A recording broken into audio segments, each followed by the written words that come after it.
Here's a Beyond the Pitch podcast quick hit from the WVSA Digital Network. Yeah, and the concrete and specific, it would be helpful if I give you an example. I played volleyball in college. I was a setter.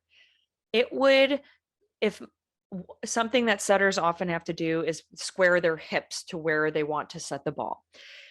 If my coach said to me, square your hips, that's specific. But if they said on that last play, your hips were not squared to the outside, they were squared to the back corner, that's specific and concrete. Now I know exactly what I was doing when I did it. And now on the next play, I can make a correction as opposed to them making some blanket statement about you never get your hips to the outside or you never square up your hips.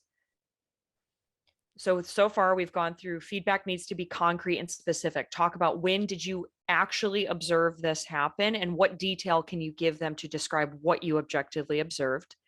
You want to give that feedback in a timely manner, meaning as close to the event as possible. And if you can do it privately, that's better. There's a saying, praise publicly, criticize privately.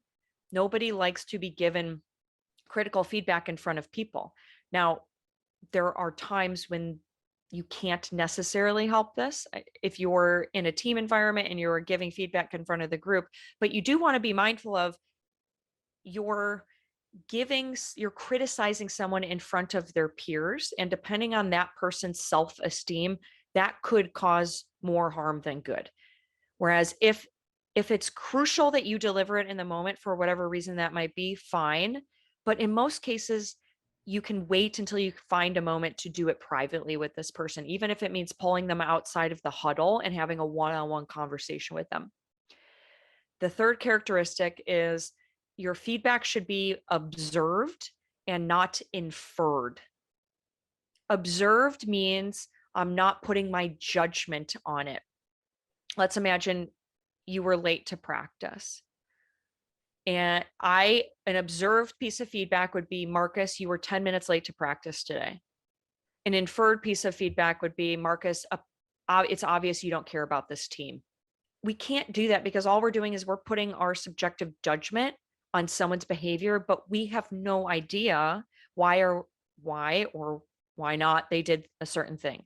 It would be better for me to say, Marcus, you were 10 minutes late to practice today. Talk me through why that happened. What's going on? What prevented you from getting here on time?